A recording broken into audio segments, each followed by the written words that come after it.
And welcome back to another episode of the Devil's Rink Report with your host, New Jersey Devils beat reporter James Nichols here from New Jersey Hockey Now. And just want to start by apologizing that I missed last week. If you could hear it in my voice, I'm getting over something. I don't know what it was that I had, but I was all congested, clogged up in my head. I couldn't get out of my own way for the past week. Was feeling a little better after the weekend last week, and then it started to come back on Tuesday. When it turns into spring, that's when I suffer. And so it's a little bit of allergies. Maybe it's a head cold. I don't know, but I'm getting better. Here I am. I got all my liquids. Okay. I got my tea here to hopefully preserve my voice, my water to continue to stay hydrated. But enough about me. Welcome back to the Devil's Ring Report, where we will have special guests today, Jonny Lazarus from the Tri-State Hockey Podcast, Morning Cuppa Hockey. I mean, everywhere, actually. Johnny does everything all over. So he's man of many talents, and he'll be joining us in a little bit. Some Devils news. Past couple of days, we lost we lost Arseniy Gritsyuk for the season, right?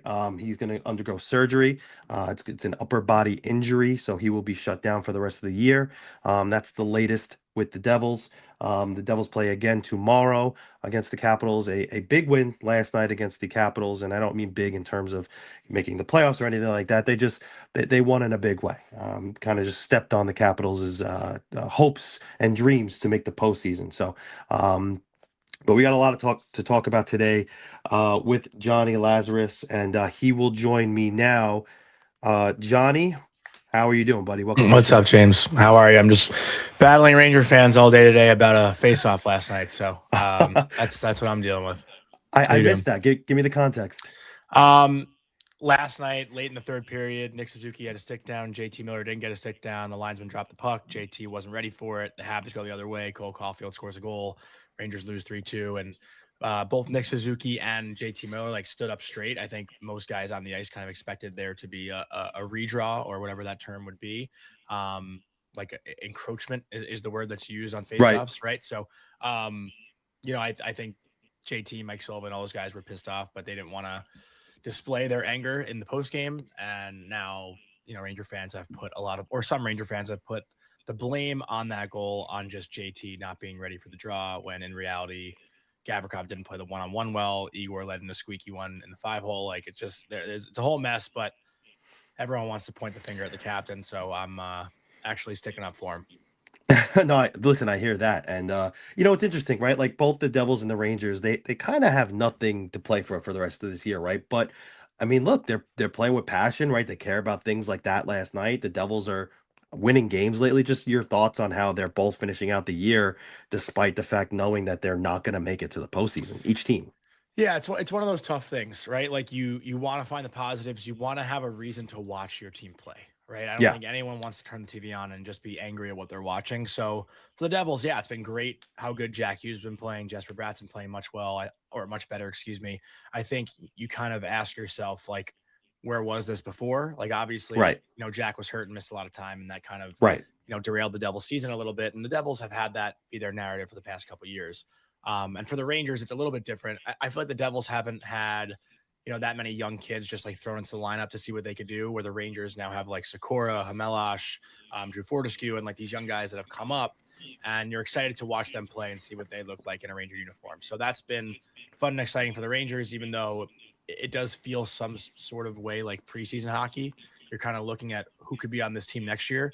Where the Devils, I feel like, obviously, without trades and free agency signings and whatnot, you kind of have a feeling of this will probably be their team next year, for the most part. Yeah, it's interesting. We're going to put a pin in that. We're going to talk about that a little bit in a few minutes. But I did want to start with Tuesday's game. Obviously, it was a win for the Rangers.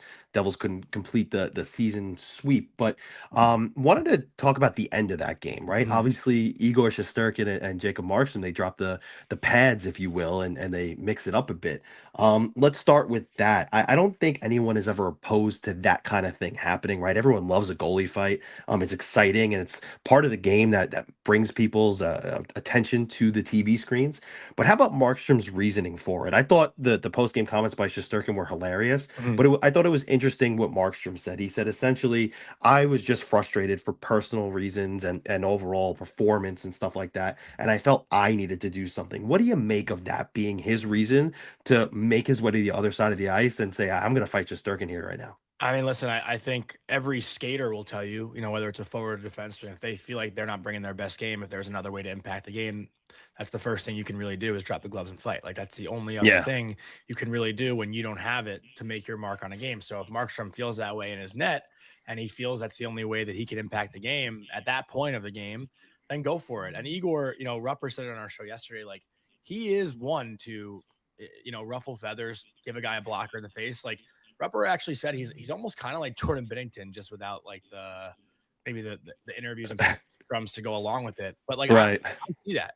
You go in Igor's crease, and most of the time, like the Rangers aren't really gonna get in someone's face when Igor's touched. Like Igor does it himself, and so does Jonathan Quick. Like they stand up for themselves. So for Markstrom to want to go either let out frustrations or defend his teammates, or even just take a shot at Igor Shesterkin for the shit he's kind of pulled, I guess, go for it. And I Right. think that's what you're looking for this time of year. It's like, even though you kind of want your team to have a better draft position and whatnot, you do also want galvanizing moments and still guys caring and showing that they will stick up for one another. So if you're a Devils fan, I think you love seeing that from Markstrom. And if you're a Rangers fan, I think that's a lot of built up anger that Igor Shesterkin's been waiting to unload on somebody, and you finally saw him do it. It's so funny too because he said he thought it was going to be against Sorokin, and they're buddies. But I thought that was hilarious commentary from Shesterkin there. But again, in that game, Jack Hughes doesn't factor in significantly. But overall, I mean, we all know by now Jack Hughes loves playing against the Yeah. Rangers and typically brings his A game. I mean, listen, we've seen what Jack did at the Olympics, right? And then post Olympics, he's been perhaps the best player in the league. I know you're a Jack guy yourself. Yeah. There's now a narrative online like this guy is a top 10 player when he's healthy. Are you comfortable saying that that's accurate, or do we need to like see him be able to, I don't know, maybe last at least 75, 80 games to be able to say that about him? I think both things can be true. Okay. And I think, one of the bigger things, and I was talking about this actually in regards to Nico Hischier, but one of the things that I think where nationally people don't talk about Jack Hughes as a top 10 player and whatnot is because he's been in the league for, 7 years now, 6 or 7 years, and you've seen him play 3 playoff rounds. Right. And I think that was a big thing in regards to the respect or lack of respect that Nico Hischier gets is because you haven't seen him play that much meaningful hockey, right? And I think the same thing was kind of said about Jack Eichel before going to Vegas, where you hadn't seen Jack Eichel play a ton of meaningful hockey. And now Jack Eichel has that, he's a top 3 center, one of the best centers in the NHL, because you're watching him play in these big moments and these big games, and you've seen him win. But until you see Jack, and I'll even include Nico in those or in that conversation, like you need to see him play big games. Like we saw Jack do it in the Olympics, and obviously the recency bias will play into that now.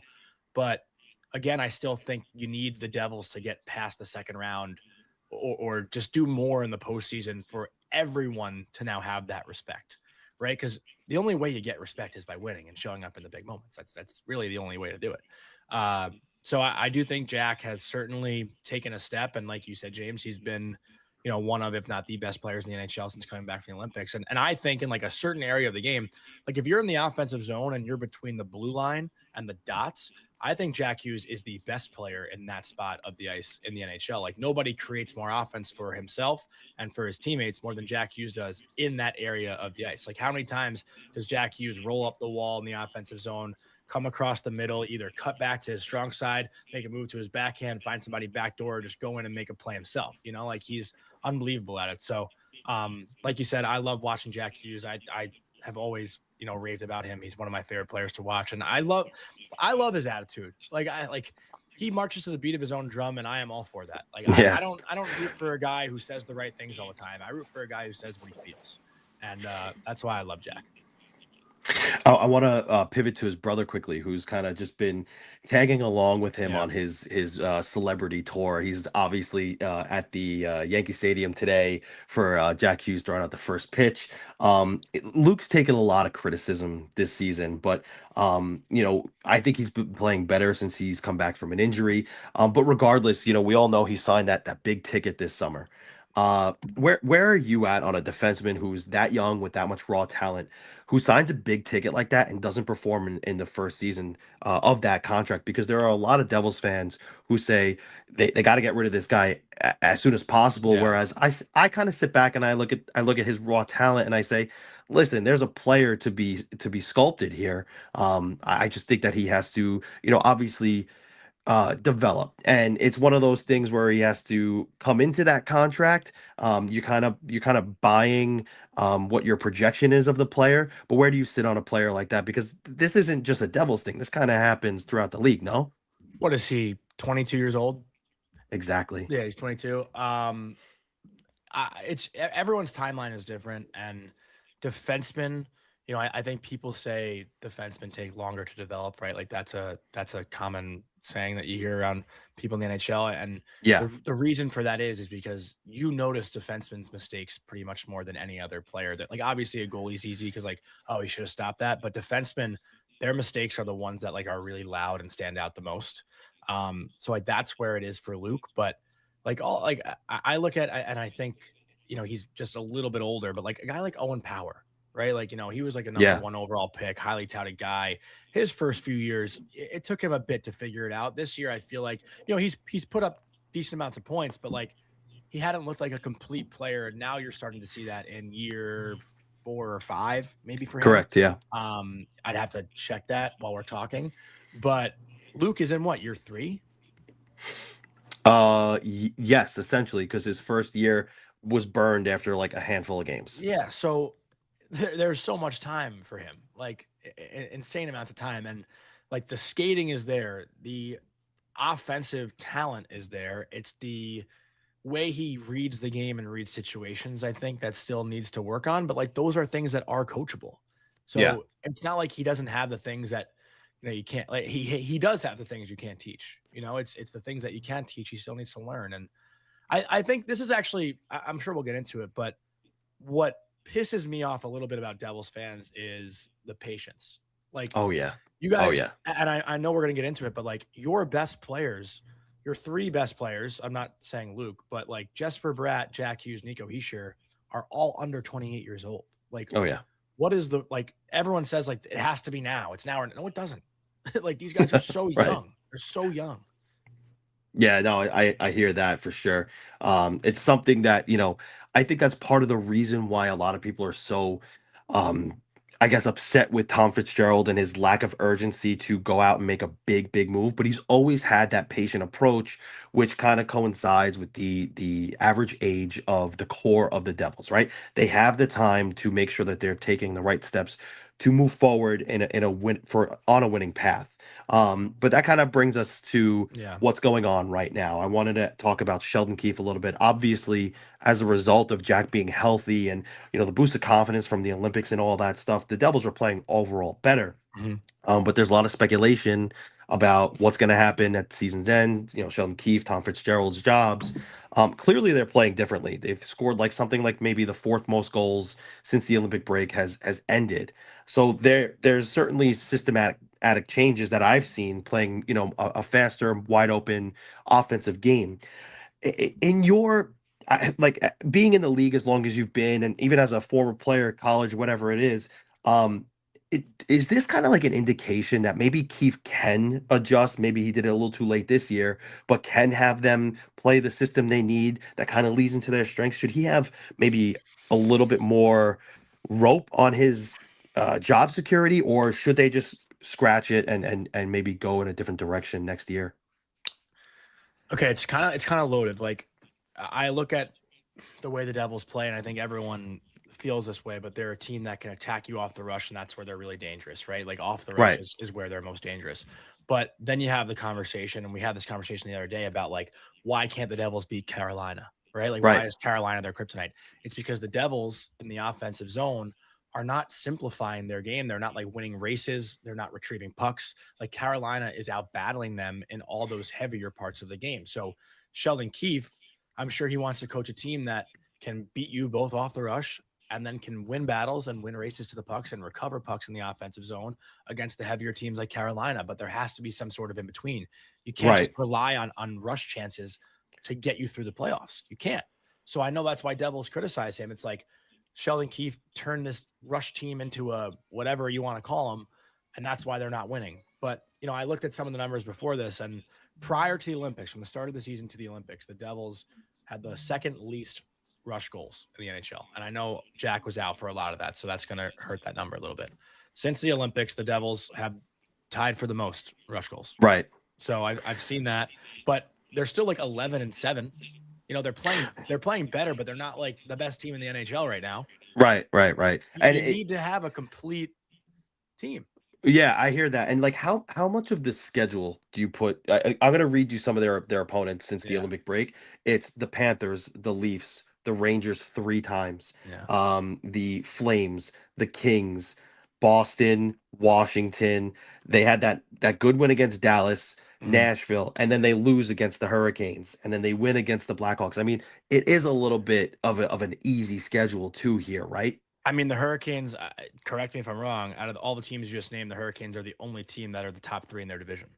Aside from Dallas, who they actually beat, but that was like their best game of that, you know, of that 15 games we're talking about here that they've had since the Olympic break. And like, those are their opponents, with like 2 outliers being the Dallas Stars and the Carolina Hurricanes. So it is a bit of a schedule thing here too.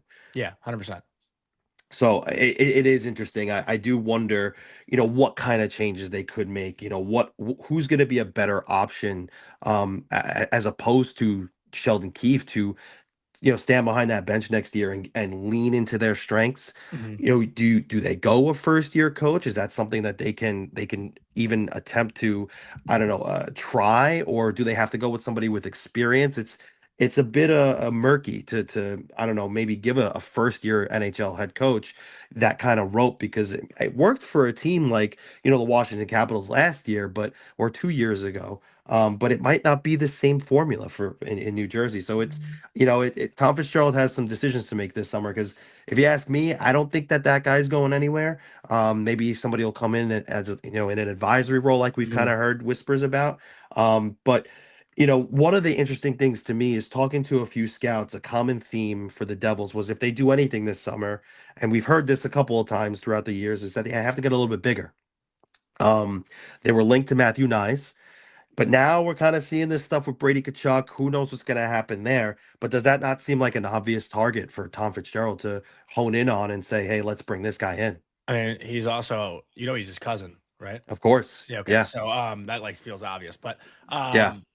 I think Brady Tkachuk honestly is a better fit in Jersey than he is, let's say, in, you know, the other team. Like you hear the Rangers, you hear Philly a little bit, just because he has the house down the shore. So like, it's all the teams like in this area. But I think about Brady playing, you know, with Jack, with, you know, these guys. Like that'd be so much fun to watch. And it's been well documented how like close their relationship is. You know, you heard the podcast with the 4 of them, right? Brady, Matthew, Jack, and Quinn, and how they spent every night, you know, in the same room together. But I also just think it's weird with the Devils. Like, their leader, Nico Hischier, I think most people would say a great captain. Not a very loud captain, not a very angry guy, not a very mean guy. The Devils probably need a little bit of meanness, right? Yeah. I think they could use that a little bit. Even Jack, like Jack, he like has it a little bit, right? I think maybe it's more anger and frustration than it is mean. I think Brett Pesce can kind of show it at times. Kovacevic can show it at times, but like, it doesn't feel like they're a mean team to play against. Right. So it's the elbow grease. Yeah. I'm not saying they like need the, you know, the word you always hear is like they need the alpha or whatever. I don't think they need that. Because I think they do have a couple, like, I do think Nico is an alpha, even though he's not loud. Like I do see him as one. I do think Jesper Bratt can be one. Like, I think at times he is one. He's a little bit more soft spoken and quieter, and you don't really see him get angry much. Like Like he's kind of just like he reminds me a lot of Mika, just emotion wise, like just kind of the same emotion all the time. Timo Meyer has a little bit of a mean streak to him, right? You love that. Dawson Mercer has it, but like the voice the Devils need, is it like that Bruce Cassidy, right? Who's just like, going to be more of like my way, you better fucking do it or you're not going to play. You know what I mean? Right. Like, is that what they need? Or do they need the guy who's like more Sheldon Keefe and a little bit looser? Like, I don't really know.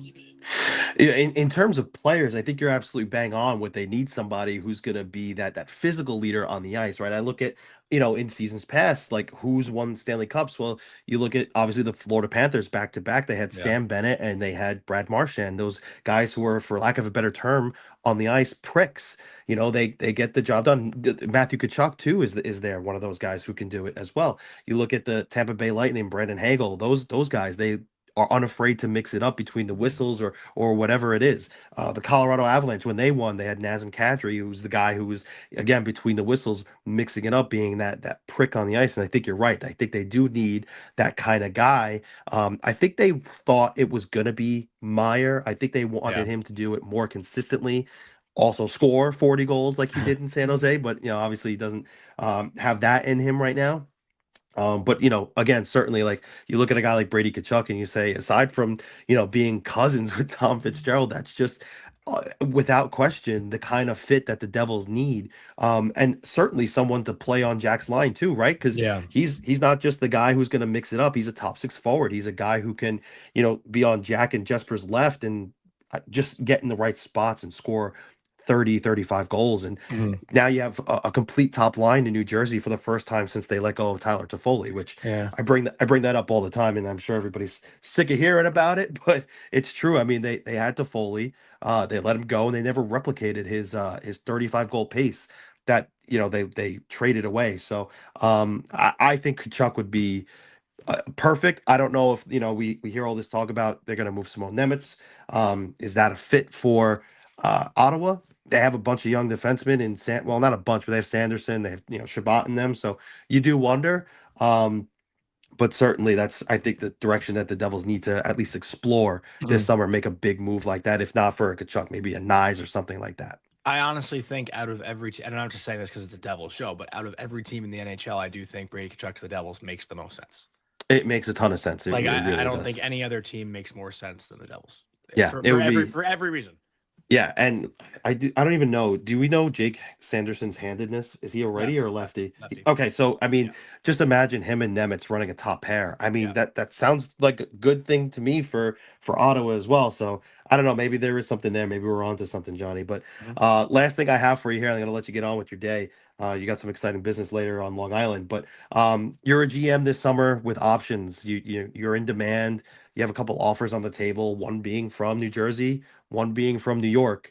Which team are you jumping at the opportunity to take over with the way they are situated currently? The Devils with this core, or the Rangers who are seemingly going in a different direction, but maybe have some surprising young guys in the pipeline that you didn't expect, that maybe there could be a bit of an acceleration here. I still think it's the Devils. Okay. I just, again, like I mentioned it before, it's their youth, right? Like for the most part, the Rangers' best players are north of 30 and the Devils' best players are south of 30. Like, I know Foxy's like, I think 28 now. Igor, I think recently turned 30. JT, Mika, Trocheck, they're all north of 30. Gabe has shown some promise. Lafreniere is like starting to get a little bit better late in the year here. And, he's shown some spurts, but those are the young guys. But I think just the way the Rangers are built right now, it's very strange. And there isn't a lot in the pipeline. The Devils, I know there's been some complaints about Markstrom, and Jake Allen's been great, for the backup position. But you got Mikhail Yegorov, coming up anytime soon in the next few years. Like he'll spend some time in the minors and, be ready for the NHL. Like I got to watch a lot of him at BU over the past few years. I don't know if there's like other, I know David Roosevelt was drafted last year. He's in Green Bay in the USHL. I can't really think of many other like Devils. Salyev is one, right? Like he's one. Yeah, Salyev. Yeah, I think he'll be over in September. Okay, so outside of that, like I don't know if either team necessarily has a strong pipeline, to be honest. But I'm taking the 24-year-old Jack Hughes, 27-year-old Jesper Bratt, 27-year-old Nico Hischier, even Timo Meyer, I think is 29, under 30. which is crazy. I can't believe he's like younger than me. I'm like scared of that guy. I, But I talk to him yeah, every day, so I understand. yeah, I just think the Devils right now are in a if everything goes right for them, they're a great hockey team. But things just for whatever reason over the last couple of years have not gone right for them. And Right. I just think there's more of a ceiling for the Devils right now than there is for the Rangers. Well, don't sleep on Jacob Malik, who's a goaltending prospect in Utica as well. He's pretty Okay, yeah, I good. don't know him. I'm not Yeah, familiar with him. yes. Look into him a little bit. He's another big guy who can fill the net and make it hard to Malik? find some twine. Yeah, Malik. I believe he's dual. Uh, is he German? I got Yeah, him right here. Jakob Malik. He's Czech. Czech. Yeah. He's another one who he's Yeah, putting up some pretty good numbers. not a college guy. Never heard of him. Yeah, exactly. No, he's doing pretty well. So we'll see what they're made of. But Johnny, thanks so much for coming on today. We really appreciate it. Thank you, James. All right, talk soon. Be good. Apologies, guys. I'm still dealing with a little bit of a tickle in the throat here. I'm trying to power through it, guys. But we press on. So that was Jonny Lazarus. We thank him for coming on. Tri-State Hockey Podcast, Morning Cuppa Hockey. I mean, he's everywhere. He Bleacher Report. He does all this stuff. So if you're not following him, he's an easy find on Twitter. And certainly go follow his stuff. But all right, we move on. So if anybody has any questions that they want to put in the chat, please be sure to do so. We're gonna get to your questions later. I see the chat's a little lively already. So we got a couple of things to discuss as we progress here. Just gonna get to a couple of notes before we move on. So the Devils continue to play strong post Olympics. I mean, they're 11-7 and 0, which is a 100-point pace, right? And they have 65 goals in 18 games, 3.61 per game. That's more of what we're used to with the Devils, right? That's kind of where they were last year. You saw the start of the decline 2 years ago. Certainly, I think they ended the year with like 3.5 per game. So that's certainly something that we're used to. But overall, even with that 3.61 in the 18 games in all situations, they're overall at 2.77 goals per game, which is not going to cut it, right? So it's good to see that they have it in them to do it lately, but overall, they got to bring themselves back to that level. Now, there's no runway here, right? They're not going to make the playoffs, but we know that this is a team that doesn't need to be gutted and blown up. This is a team that can do it, right? And they're doing it in many different ways right now. Obviously, Jack is the engine, right? But Jesper's starting to go. Nico's going. Dawson Mercer scores last night. Dougie Hamilton continues to score. Nemeth scored the other night against the Blackhawks, which he always seems to do. But certainly the parts are there, right? Gritsy going down, that hurts, but again, not too much because the Devils season is over. And honestly, it was a great rookie season for him. We'll talk about that in a little bit, but 14 power play goals on 49 opportunities, 28.6%, which is tied for fifth in the league. And there's only 7 games left. So obviously, like I said, they're not going to make the playoffs, but it's good to know going into the offseason. All right, we have the parts, right? I didn't even mention Connor Brown. Connor Brown's on fire. Yes, it's been great to see him playing on the top line. Um, is he the guy that you want to keep up there next year? Look, as good as it's been and as reliable as Connor Brown has been, he's more of a guy that, like, let's say there's an injury that you're like, okay, at least we have Connor Brown, we can move him up, right? Ideally, and he was already playing so well on the third line with Cody Glass and Gritsuk that you want to probably keep that together, right? We'll see if Gritsuk can carve out a top six role for himself moving forward. But Connor Brown has been so good on Jack's line, and obviously that's why Jack wanted him. But ideally, you want to go into the summer and get a top six forward, a Matthew Nyes, Brady Kachuk, right? And that's the guy you want on Jack's wing. And if in case of injury, you say, all right, let's move Connor Brown up. We have him, and we could plug somebody else down low. That's the ideal situation. You're seeing now that the Devils can score 3.61 goals per game. Just imagine what that goal scoring total will be when you have another goal scorer in the mix, a Kachuk, a Nyes, right? So you're hoping that that's the direction the Devils go in this summer. If you're asking me, I don't see Tom Fitzgerald being displaced from his position as GM. Is there the potential that he's going to have someone to answer to, a president of hockey operations? I could see that, but I'm not jumping the gun here. I think he's going to have a little bit of leeway. I think he's going to have a little bit of rope. We'll see about Sheldon Keefe's job too, because again, the reason why they're playing the way they are is because there's been systematic changes. They're not playing so, you know, clammed in to their own defensive zone. They're playing a more open game on the rush like they used to. That saw them lean into their strengths. So we will see. But like Johnny said, it was a great point. You know, you get to the games like against Carolina. Why can't we get over the hump of Carolina? Well, Sheldon Keefe's been that guy for the past couple of seasons who has not been able to leap that hurdle. So um, you wonder if there's going to be, you know, a change behind the bench. I could see it. Um, I also wouldn't be surprised if he's back, but you know, it's one of those things where it seems more likely that it's Keefe being moved or moved on from, as opposed to Fitzgerald, who, like, look, I had a couple of conversations with some people who said basically, look, you get rid of Tom Fitzgerald, who's going to be better to come in and replace him? And I'm not sitting here saying Tom Fitzgerald has done a bang up job and needs to be um, the general manager of the New Jersey Devils. But what I am saying is, who do you trust to come in and do a better job? I see what the Leafs did. Of course, they needed change. I'm seeing that the different situation with the Vegas Golden Knights, they made a change at the coaching position, and they're heading into the playoffs. I totally get it. And you want to see, you know, a team be more sure of themselves and definitive and make that decision, even if it's a hard one. But I don't necessarily look around and say, you know, this guy is definitely going to be better than Tom Fitzgerald, right? You're really talking about taking a chance on a first year guy, a Sonny Meta, who I think will be great, but we just don't know. A John Chaika, who's not a first time guy, but he might be coming back into the league. You know, I think the Maple Leafs might have shown interest. He did a pretty decent job in Arizona. You wonder what it would look like if he came back into the NHL, but you just don't know. He's been absent for so long, right? Is there a Brendan Shanahan type thing, you know, that is possible? Um, again, there are just no clear cut options for who could be the next GM of the Devils.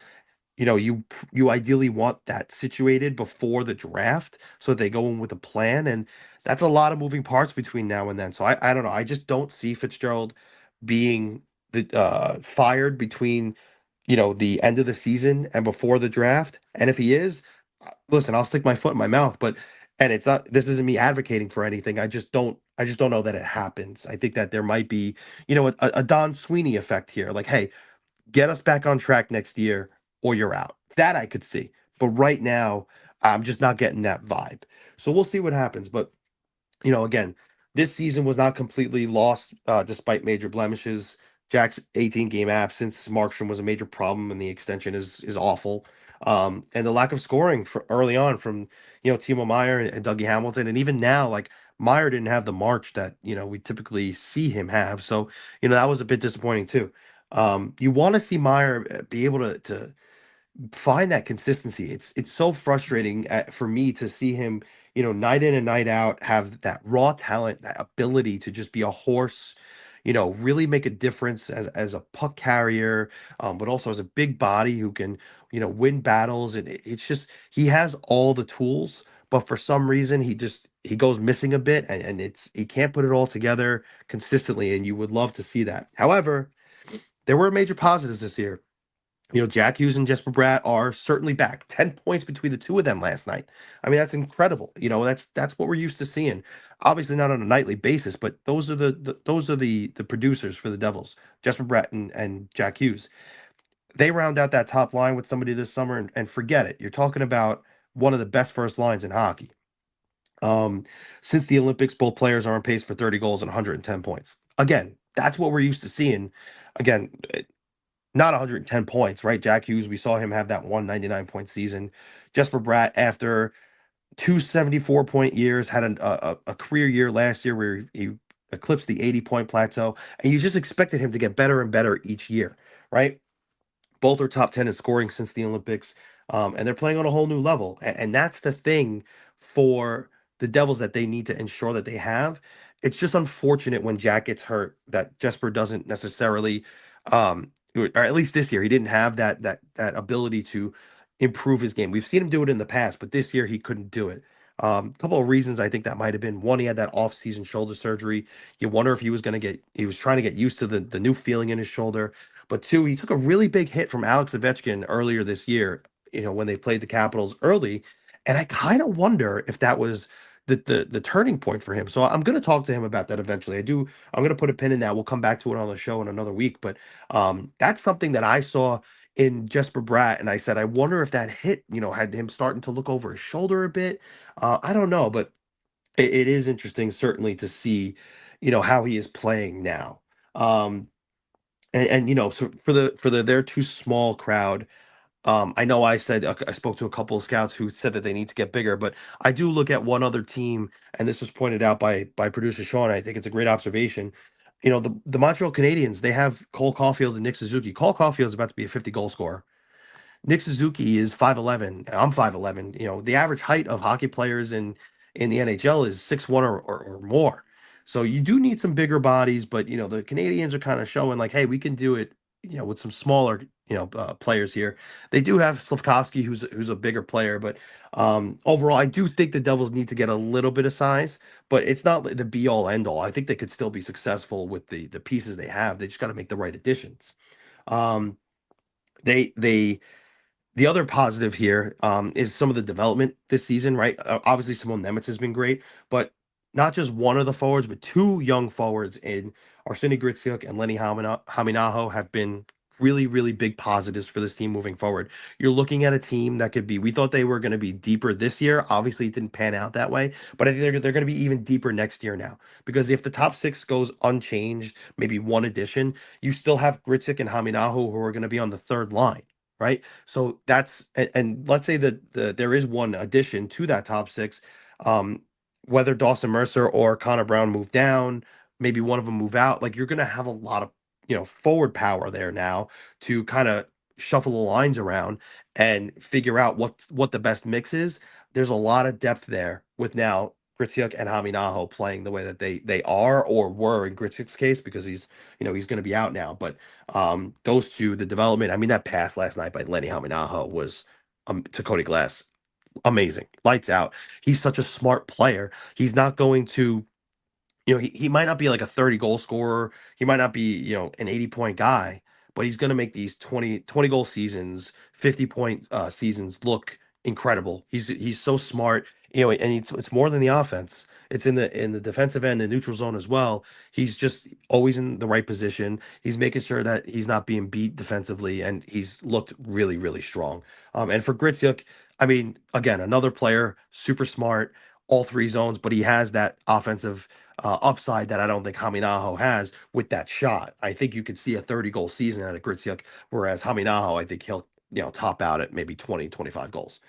Um, and like I said earlier, Connor Brown, a great signing, one made by Tom Fitzgerald, whether you like it or not. That's a guy who came into this locker room, immediate vocal leader, immediate on ice leader, and just the way he's playing for them, he's been fantastic. So that's another positive. So yes, this season has been a disappointing one, but there are positives to come from it. They got to figure out the goaltending, right? What are you going to do there? There's 2 more years on Jacob Markstrom's contract that kicks in on July 1st. But Jake Allen, in my opinion, for his worth, he's got 4 years left at 1 point something. I think it's 1.8 million.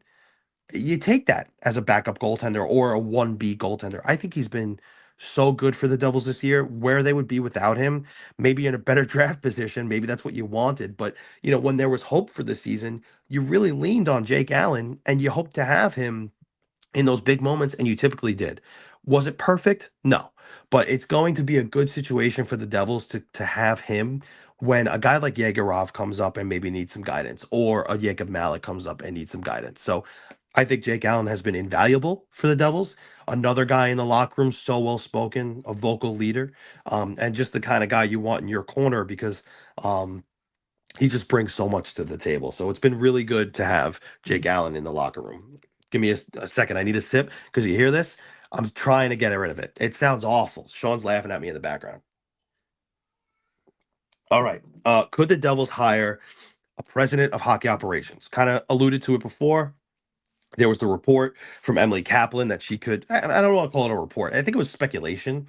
But then Nick Kiprio said that he's starting to hear something like that. So it comes from two different places. Now, when Kaplan says it, I don't think it's just like she's guessing. I think she's hearing some murmurs and wonders. And then Kiprio's kind of solidified that thought. Like, I think that's something that might be explored.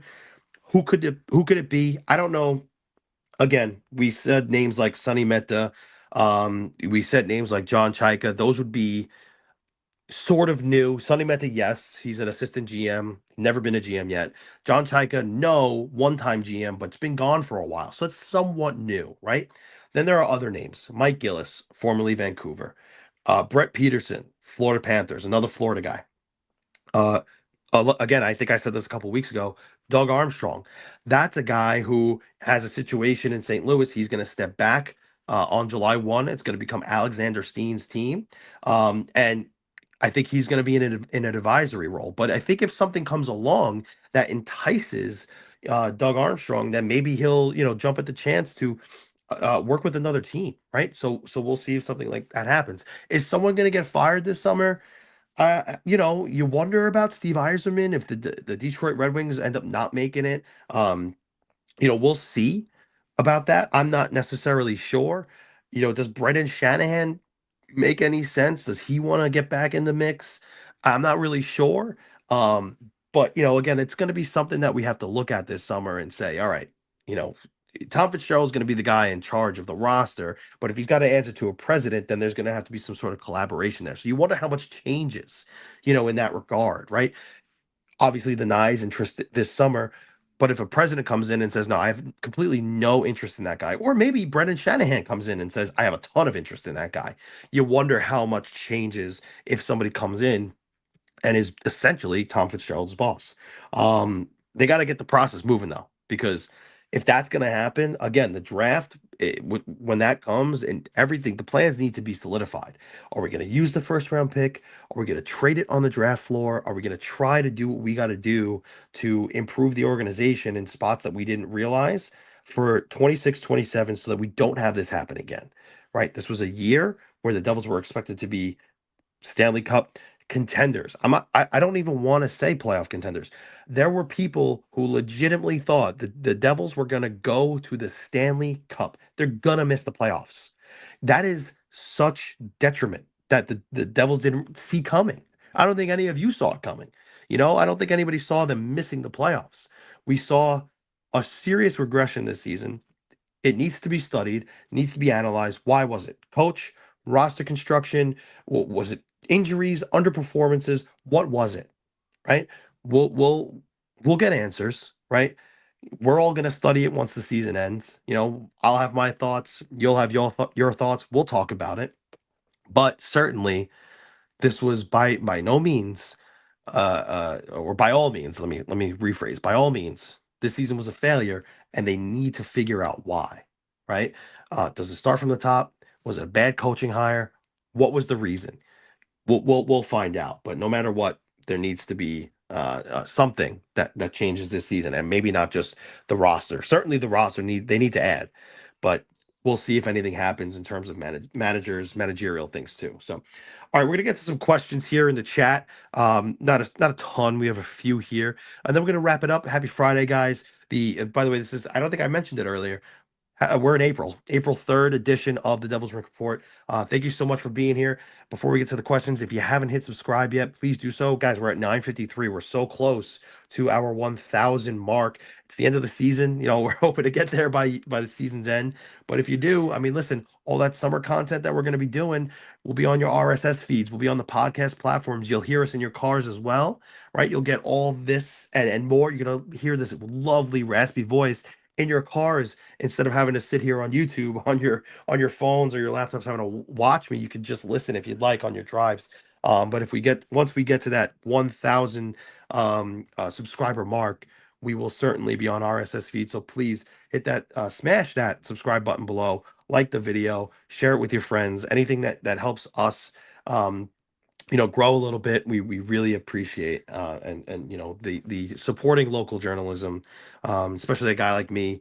it goes a long way, and we really appreciate it. So let's get to some questions. Jay Snow says, let's put this first one up. Fitz will never get Brady Kachuk here.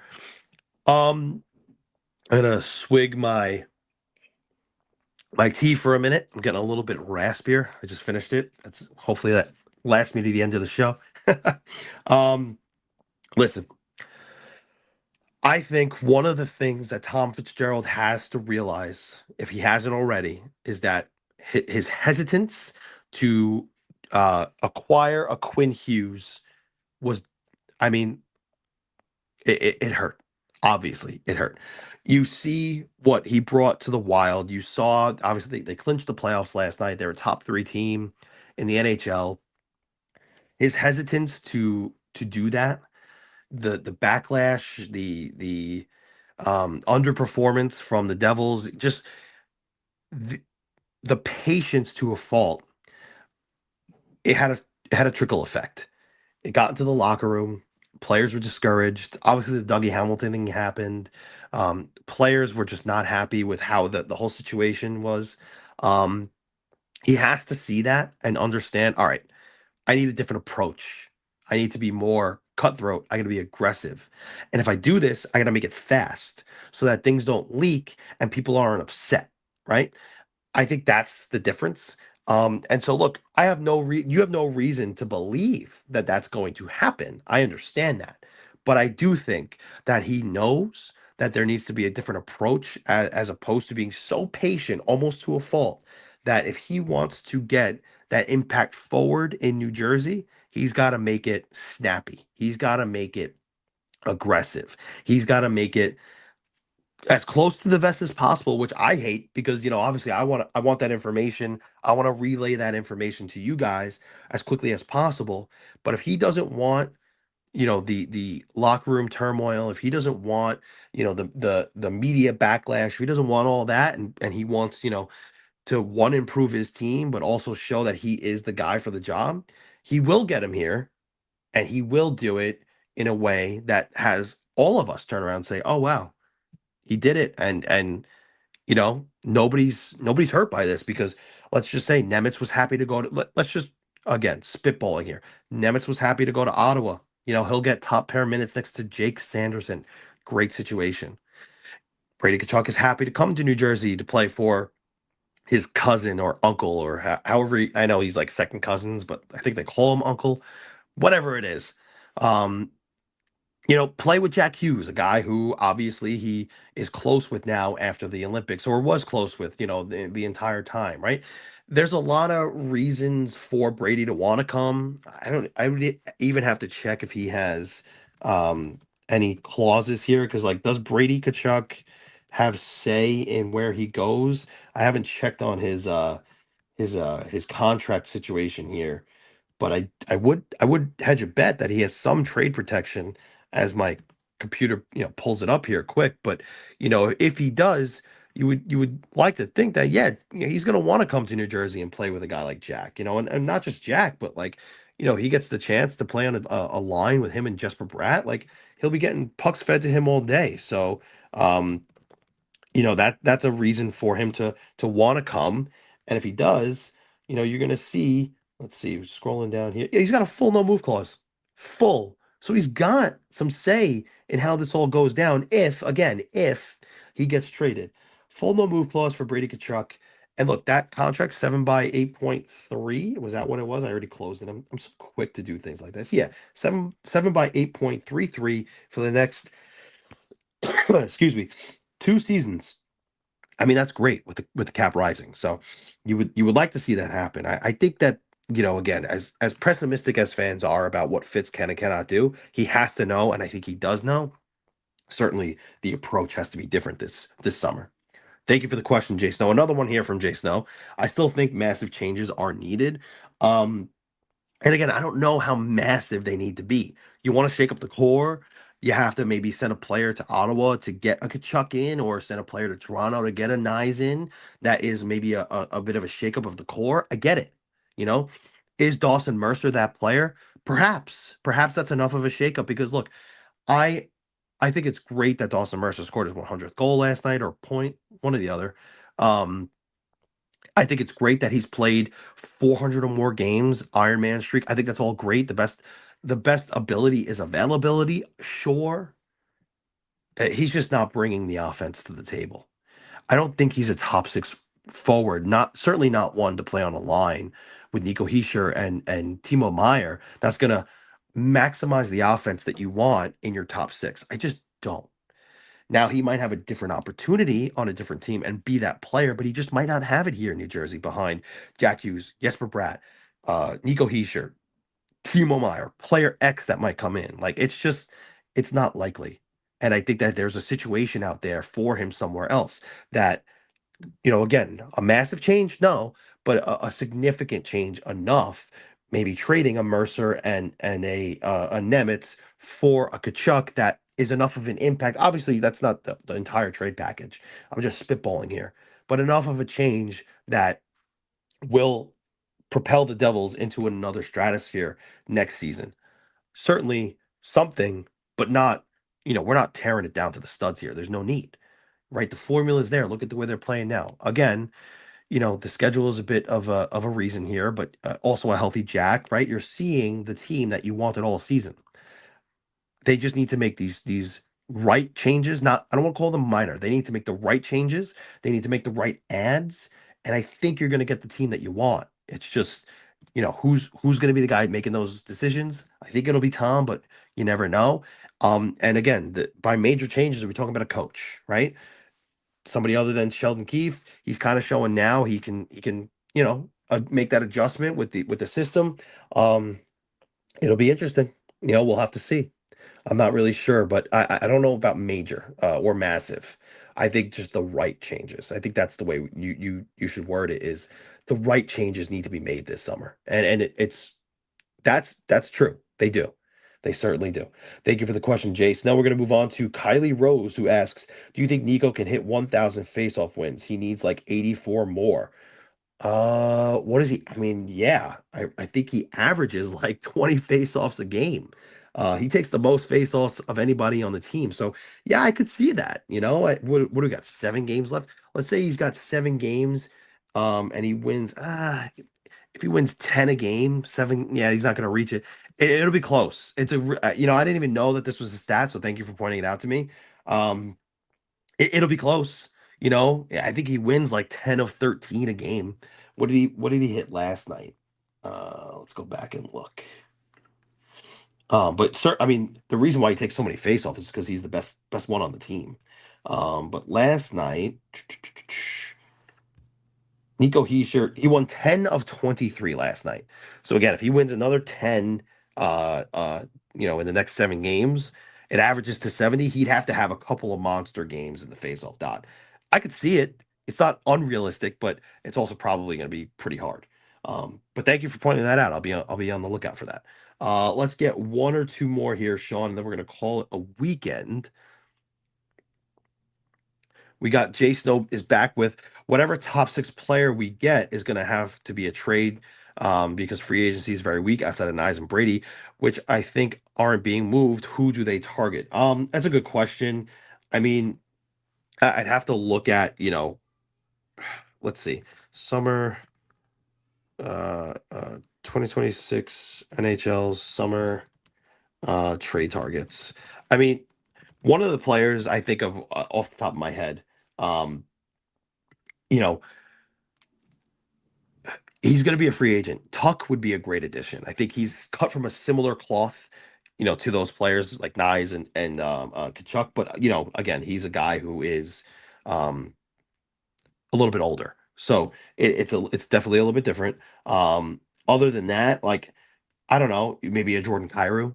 That's a guy I would look at. He's not as nasty as a guy like a Chuck or Nyes, but he has that scoring element.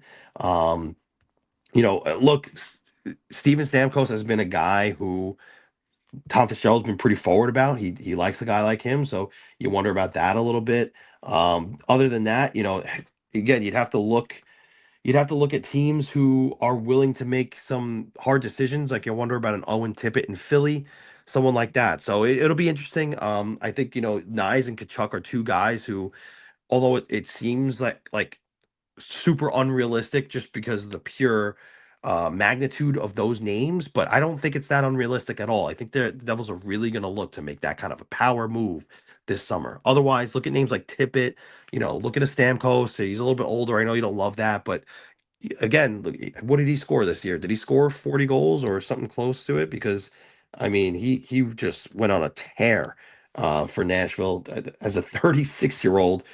He's up to 37 goals this year. I mean, if the Devils had 37 goals from Steven Stamkos this year, you're talking about maybe the difference between not being in the playoffs and being in the playoffs this year. And he did that driving the bus. Imagine if he was just fed pucks from Jack Hughes and Jesper Bratt all season. I mean, that's just my take on it. But certainly, that's I understand that the pause at 36 years old. That's why I say, maybe a guy like Jordan Kyrou, who is 25 and has two 37-goal seasons under his belt. That makes sense to me. But thank you for the question, Jay Snow. Let's get one or two more here, Sean. Corey Lanthier says Chernyshov and a first for Dougie. The Sharks have the cap space and they need D for next year, and they got to get Dougie to waive his no move clause. Which, yes, that's certainly a factor. And Nemec needs to stay. Yeah, I do wonder, like, if they move one, I don't think they can move the other. Right? That's a lot of surgery on the blue line. So, we'll see. I don't know much about Chernyshov. I'll have to look into him a little bit more. Getting a first round pick for Dougie, it's probably a reach just because of how much money he is on the books. The Sharks can handle it, but he's already turned down a trade to San Jose. Um, Perhaps that changes because obviously, uh, Macklin Celebrini, 40 goals this year, and people talking about him as an MVP, which I get. Maybe his decision to go to San Jose changes this summer. I don't know much about Chernyshov. I'll have to look into it. But to get a first round pick for Dougie, I think that's a reach. Maybe you get a second. Maybe it's a high second, so it could essentially be a first. You know, who really knows? But again, if they trade one, I don't think they trade the other. And if you're trading Nemitz, the thing for me is that you're getting a sure thing in a Kachuk or a Nyes. If you're trading Dougie for a Chernyshov and a first, like, you're not getting a sure thing at a Chernyshov. I don't know about him. That's why he's not a sure thing. And I'm not saying I know everything. I don't. But I don't know Chernyshov. I'll have to look into him. Is he a prospect who has good upside? I'm sure. Is he a prospect who can be a goal scorer? We'll see. I mean, let's see. Chernyshov. Sharks, right? I again don't know him that much. 20 years old. He's 6'2". He was a second round pick by the Sharks. Powerful skater, high end talent. Chernyshov excels at anticipating openings and exploiting them. Beats defenders. I mean, the makeup sounds nice. Let's see what he's done recently in the AHL. 13 goals in 41 games in 25-26. 5 goals in 21 games for the Sharks. That's nice to see. But I mean, is he a goal scorer? I mean, 18 goals in the MHL in 38 games, 13 and 22 in 23-24. So he's got some scoring upside. He did it in Russia. Perhaps he could be a fit. Maybe he gets along with Gritsuk, and that's great. But you want more of a sure thing, and that's the only reason why you're moving a Simone Nemitz. And again, if you move one, you're not moving the other. So it's interesting. We'll see. But thank you for the question. Let's get one more here, and then we're going to call it a weekend, Sean. And I'm going to rest my vocal cords because, my goodness, I sound awful. I'd rather sign Nemec for close to $9 million than pay Dougie for $9 million a year. Another one from Corey. It is an interesting thought. Now, here's my thoughts on that. Like, I know I said a couple weeks ago that if Nemitz does stay with the Devils, the start is going to be the start of the conversation. The ask is going to be the Luke Hughes contract. Now, he doesn't have that leverage to sign a deal for that much, but the ask is going to start there because the Devils obviously paid for the projection of what Luke Hughes can be. Now, the ammunition they had in their corner with that was that Luke Hughes had 2 seasons under his belt with 40 or more points year after year. That was in 24, 25, and 23, 24, right? So 47 points in 23, 24, and 44 points in 24, 25. Simone Nemec doesn't have that same ability, right? And he could say like, look, I didn't get the opportunity, but you see what I have now, and like, look, I have upwards of, I think he's got 11 goals this year, 12 maybe, 11. So he's got 11 goals and 26 points, and over an 82 game pace. We're talking about, a guy who probably has something close to 15 goals. And that's great. But again, he's got 26 points this year, and his rookie year he had 19 points, and last year he played 27 games, only scored 4 points. So he doesn't have that same leverage that Hughes has. I think that if he does stay with the Devils, he'll land somewhere in the 6 million to 7 million range. Maybe he'll touch the eights, maybe. But I don't see him signing for 9 million per year. It could be a bridge. You could see a 3x6, 3x7. That sounds, right to me. And then that walks him into, he's 22 now, walks him into his age 25 season where he can sign another contract, and if he only gets better, great. That's great news for the Devils. And look, if you're asking me, I think what needs to happen for the last 7 games, that Sheldon Keefe should certainly have Luke Hughes and Simone Nemec playing together as a top pair. Just go out there and play. Let's just see what we got in you guys. And he's been leaning on those two a little bit more at the end of the year. Luke Hughes has been so much better. Nemec has been great. Still, some things to work on for both of them, but they're raw. They're 22, right? There's still so much time for them to develop and be, impact players in this league. So, I understand wanting to keep Nemec for his age. However, if you're gonna tell me like, look, you can have Brady Tkachuk for the sacrifice that is Simone Nemec, I'm doing that all day. I think that the Devils need that kind of player. That it's really, it comes down to, for me, you got to really really target a guy like Kachuk or Nyes. And if those are the guys that you really want to bring in, I'd say that the preference should be one of those two over a guy like Kyrou or over a guy like Stamkos. Like Stamkos should be probably last resort. And hopefully you're not giving up a ton for a 36-year-old with like an $8 million contract. It's only like 2 years after that, so we'll see. But Stamkos should be last resort. It really should be, we're going hard after Nyes or we're going hard after Kachuk if those guys are available. And again, the only reason why the Devils are going to make Nemec available is for a guy like one of those two guys. So we'll see. Jason Robertson too. Thank you for bringing that up. It's a guy, slipped my mind a bit. That's a guy. I would loop him in with the Kachuk and Nye situation. Not the exact same kind of player, but he could score 35, 40 goals. He doesn't necessarily have that elbow grease, but he's got the size to win puck battles. He can play net front. And again, you saw the raw scoring ability from him this year. If the Dallas Stars can't work out a contract with Jason Robertson, the 3 targets this summer, and I'll write about it, you'll see it. The 3-3-3 players this summer, Tom Fitzgerald needs to, whatever priority he would like, go for it. Brady Tkachuk, Matthew Nyes, Jason Robertson. And that's probably the priority list. Tkachuk, Nyes, Jason Robertson. That's how I think it should go. Right, and you know what? Tkachuk, Robertson, Nyes. That's probably it. You can tell me if I'm wrong. We'll see. That's going to wrap it up for today's show, guys. Thank you so much for tuning in to the Friday, April 3rd edition of the Devil's Rink Report. We'll be back next week with another great guest. We'll be back with another great show. And hopefully my voice sounds a lot better than this because, my God, we powered through. I don't know what I would have done without my liquids, but thank God for water and for tea. Thank you so much for tuning in today. If you have not hit the subscribe button, please do so. We're so close to our goal, and we would love to get there. Thank you so much for tuning in. Thank you for the support. Thank you for being here all season. We're almost there, guys. We got, I think, 2 Fridays left. 2 Fridays left until the Devils' season is over with us doing these every Friday shows, right? We got uh today's the third. We got 1 Friday left, and then by the second Friday the season will be over. So guys, let's get those subs in. We're gonna do some summer content too. We're gonna do draft stuff. We're gonna do free agency. We'll see how it all rolls. But guys, thank you so much for being here. Enjoy your weekends. James Nichols signing off.